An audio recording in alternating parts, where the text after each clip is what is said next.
Live nationwide. Renz Belda, magandang araw sa iyo. Magandang umaga riyan, magandang umaga Pilipinas.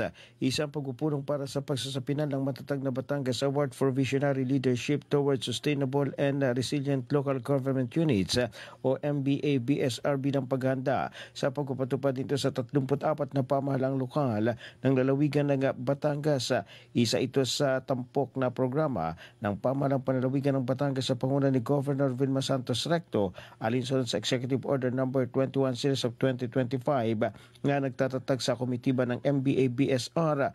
Pinangunahan ng pagpupulong ni Chief of Staff Pedrito Martin Dihan Jr. katuwang ang Provincial Planning and Development Office sa pamagitan ni Ginang Marisa Mendoza. Naging kabalikat sa nasabing ang pagpupulong sila dating Department of the Interior and Local Government o DILG Assistant Secretary for Human Resource Development Dr. Florida Dihan at DILG Batangas Provincial Director Robinson Maak.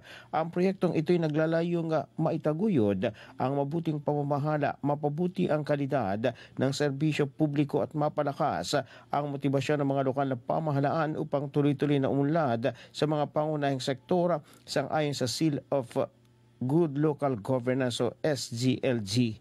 Mula sa DWALFM 95.9, ito si Renz Belda ng CMN Batangas nag-uulat live para sa CMN Pilipinas.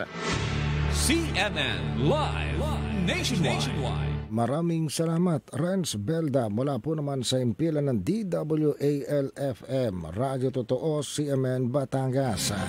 Samantala sa karagdagan pang balita, mayroon daw ginagawa ang gobyerno na